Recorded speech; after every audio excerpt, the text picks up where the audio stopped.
Hi, welcome back. Thanks for tuning in. Today, I'm going to show you the rotator cuff muscles.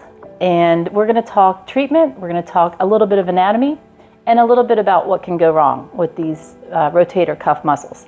So let's take a look here at the shoulder. We're going to take a look at the right shoulder.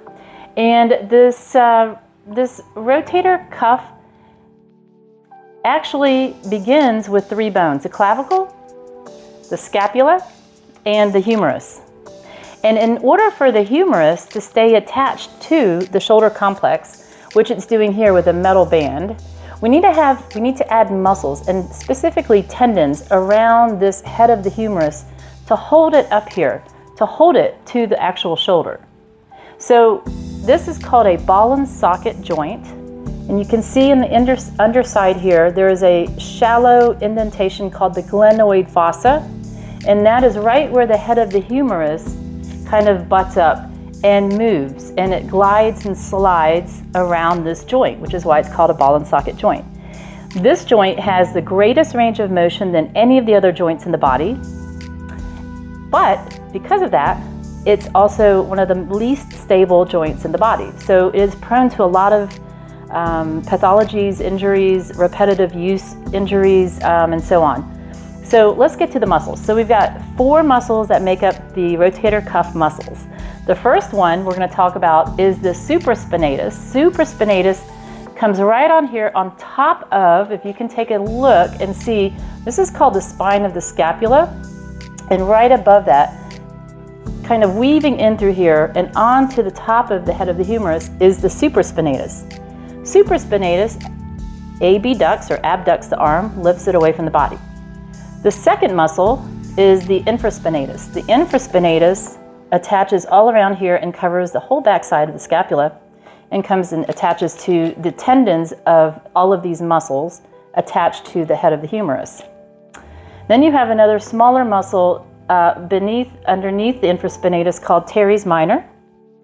And the last one is subscapularis, which is all up underneath the inside and underside of the scapula. It's the biggest, strongest of the four, and it attaches to the front of the humerus.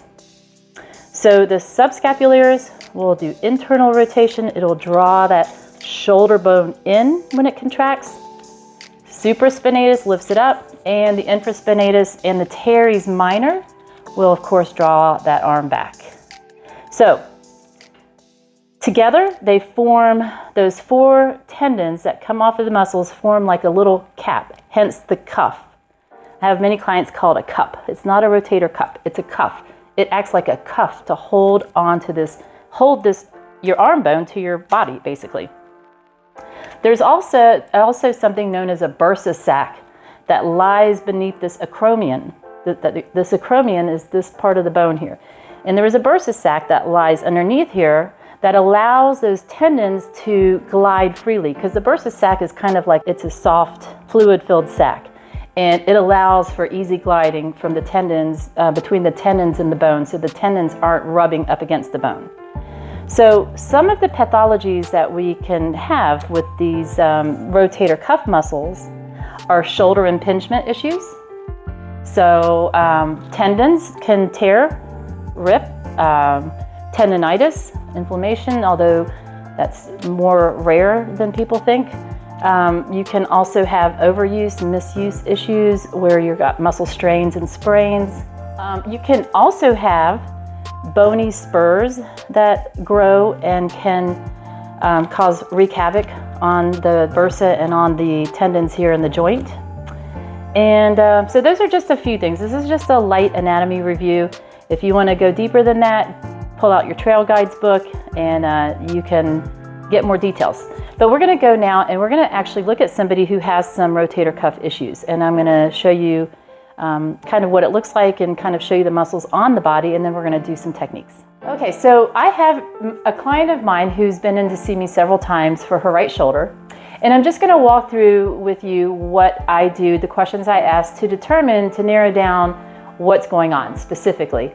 So, hi, Sam. Hey. How are you today? Good. You're having problems and some pain with the shoulder. I am. So first thing I notice off the bat is if you look at the height of the shoulders, the right shoulder is a little bit high, and I've actually kind of palpated, and I can feel some, just right off the bat, some congestion and kind of muscle tightness over here. Go ahead and turn around for me, and let's take a look from the back. And actually from the back, you can see that, I think, even more. So she does have, you can see that there is more hypertonicity on the right side than on the left. So turn back around for me. And then, so the next thing I would do is ask her, what actions do you do that hurt?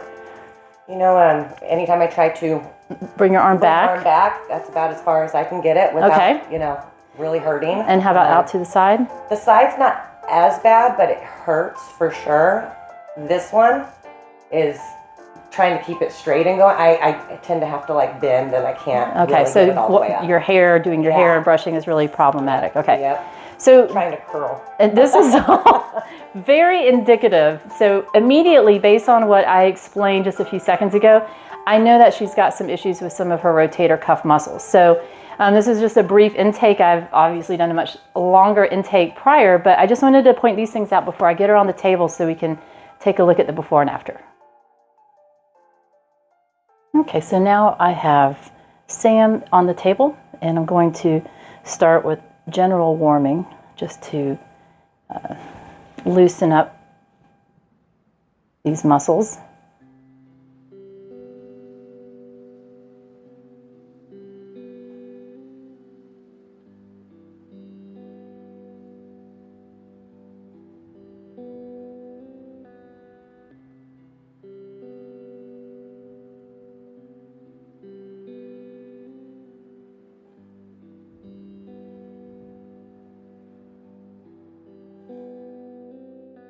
So first, let's do a little bit of let's palpate and find those muscles that I was just talking about. First thing I'm going to do is find the spine of the scapula. If you recall from skinny, the spine of the scapula, right above it was supraspinatus. So that's the first muscle we're going to tackle. So I feel I'm going to go for the bony landmarks. Here's the acromion, and that's going to attach back here to the scapula. And then right along here, approximately here,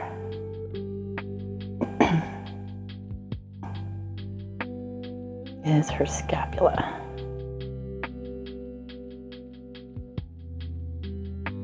So right above that area, right in through here, is where you're going to find that supraspinatus. Right below the spine of the scapula, all in through here, is your infraspinatus. So I'm going to ask my client, Sam, to just go ahead and bring your arm back behind you. I'm going to give a little bit of resistance, and that's probably a little painful, but right here and right here you can see the muscles pop. Okay, relax.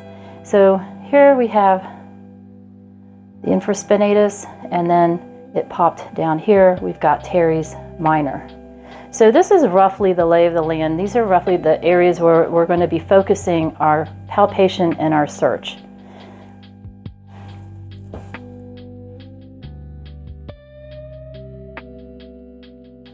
So some deep stripping along that supraspinatus. I can start feeling and assessing.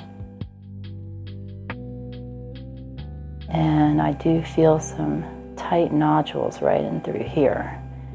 There are some muscles that overlay the supraspinatus, so I'm going to go ahead and start with working from the top layer down, superficial to deep.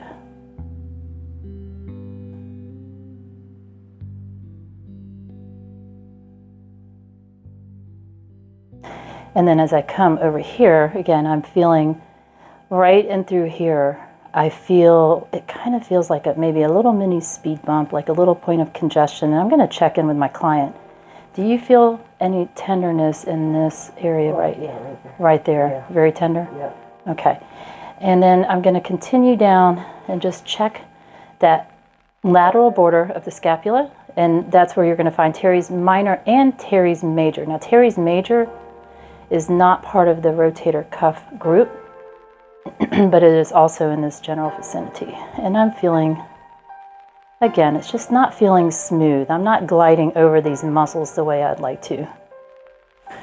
One of the things I like to do to work on the infraspinatus and the teres minor is to shorten that muscle. So I'm just gonna give a light jostle and encourage her to just relax and completely give it up, this arm to me, so that I can very slowly and carefully, I move very slowly because this is one of the actions that is painful. So if you move passively into it, there likely won't be as much pain. How are you doing on that? Is it okay this way, or is there pain? No, it's okay.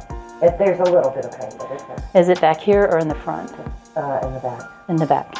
Okay, there's a little bit of pain. So I'm going to go ahead and pull the arm down this way. Is that better? Yes. Okay. It doesn't need to be all the way back. If you can't get it all the way shortened, you can just let it relax off the edge of the table and just go ahead and let it completely, if it wants to slide, that's fine.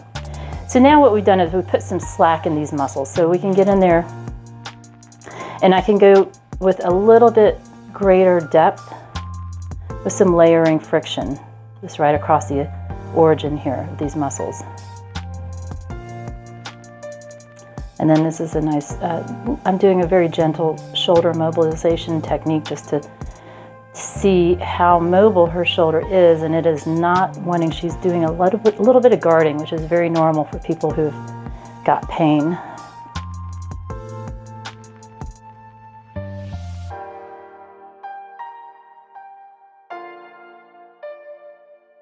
Again, just some deep stripping across the infraspinatus.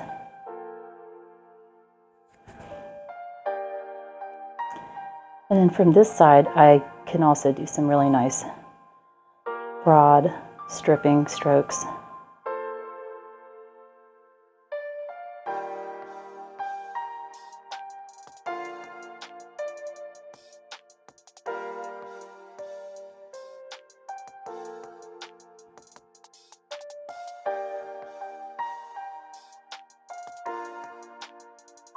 And then this is another way I love to get into the infraspinatus. You can drop your thumb down. I'm going to show you this because then I take my heel of hand with my other hand and I can sink in.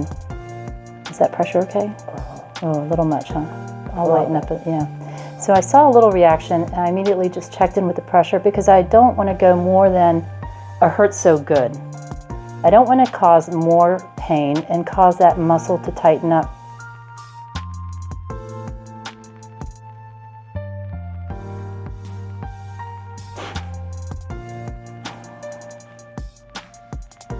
So we've done some stripping on the supraspinatus, on the infraspinatus here,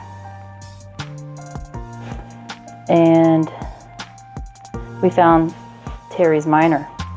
So that's the muscle that's going to attach between the scapula and the arm. So you should feel, if it is congested or tight, you'll feel that tight band right in here where my thumb is going. In the last subscap, I'm going to show you a little bit how to get into it from this angle. So I'm at the edge of the scapula here. I'm going to drop my thumbs down and underneath, and I'm just going to kind of gently wiggle my thumbs up, so kind of down, up, and under that scapula.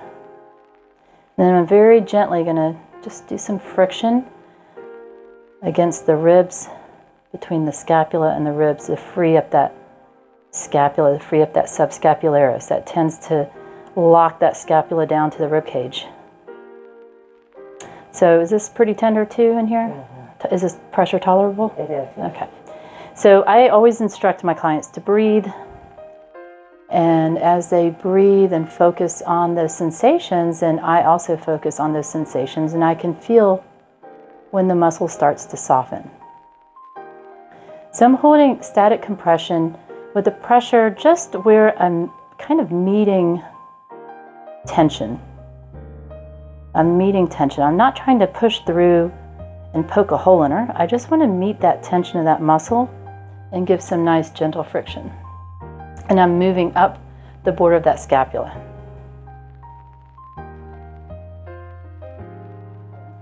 But anyway, I'm going to show you now how to access these muscles from the side lying position. So now I have my client on her side, and this is going to allow me some great access to all these attachment sites and to the side body. muscles here that also might be affected. So serratus for sure. Feeling some tight, tender bands in here. So I'm just going to work these a little bit before I get up underneath that scapula from this angle. So just do some petrissage to loosen this up. I do have another video where I show more techniques, and I'm going to have a whole side-lying sequence soon. But this is a position I absolutely love to put my clients in. You can access so many different parts of the body that you can't get when you're prone or supine. So I'm going to have my client now bring her arm up onto her side. And I usually put my knee, prop my knee up here, right next to her, and provide some support hip to hip. And then I bring her arm just behind her greater trochanter. So it's resting between me and her, and then I'm going to take and gently stretch the shoulder here. So I'm really giving supraspinatus a nice stretch, along with a lot of other muscles.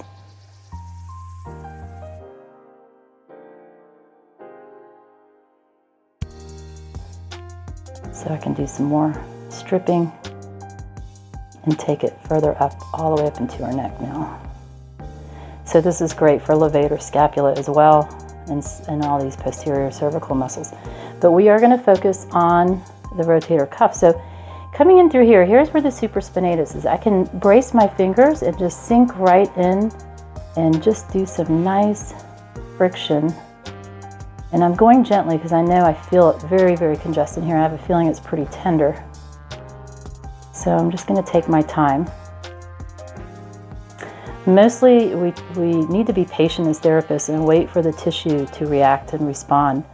I think so many therapists go so quickly through their routine that they may hit the muscle that is sore, but they don't wait for that muscle to release and to soften before they move on. So I'm just double checking. This all feels good. I'm at a perfect, hurts so good, hurts so good. And I'm bringing my fingers all the way out to the acromion. And you've got the coracoid process right a little bit anterior to that.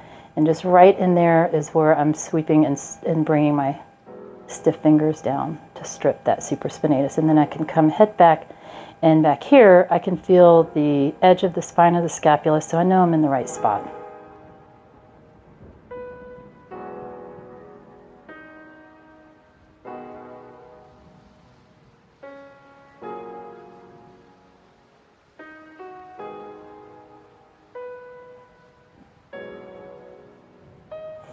And then I'm going to walk around to the front of the table, and I'm going to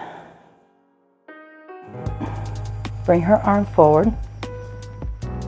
And now I'm going to look for the lateral edge of the scapula by gently sinking my thumb basically right into this little nook of the arm. I'm going to start here because you remember we have teres minor coming around here. So I'm just going to gently do some friction, feeling for any tight spots and holding with a little static compression, maybe a little friction with it.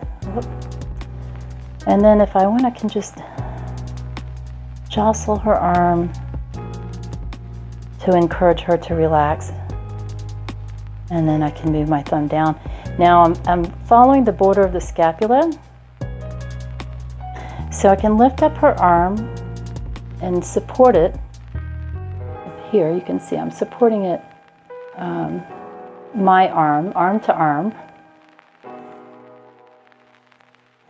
And then I'm going to come in here and just really sink my thumb in and up to that underside of the scapula.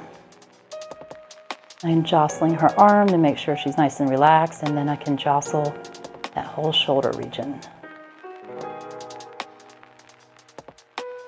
And I'm going to move my thumb down a little more inferiorly, get some more of those fibers underneath the scapula. And then, of course, adding some rocking to it feels amazing. And I'm down almost at the very inferior tip here of the scapula.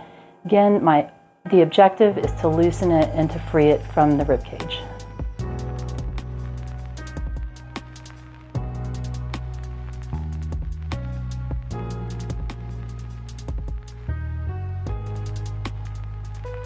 I can angle my thumb up in this direction and get even more up in the superior fibers of that subscap.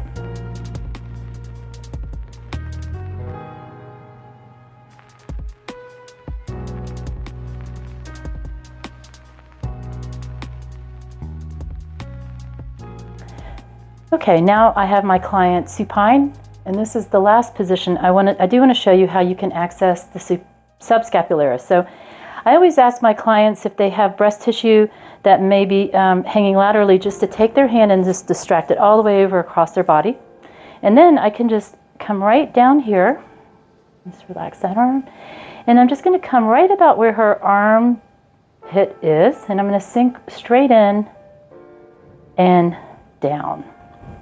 And you'll be able to get that lateral edge of the scapula.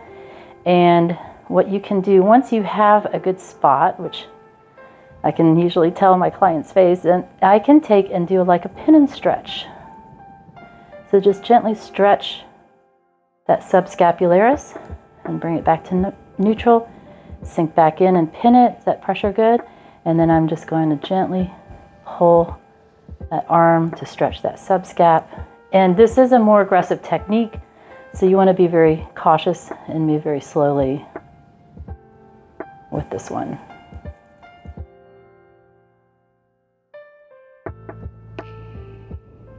You feel it loosening up a little bit? Yeah. I feel I can get my fingers a little, if you can almost see, I can almost go up to my second or third knuckle. So that's good. That loosened up quite a bit. Okay, so we have now showed you prone, side lying, and supine, how you can access these rotator cuff muscles.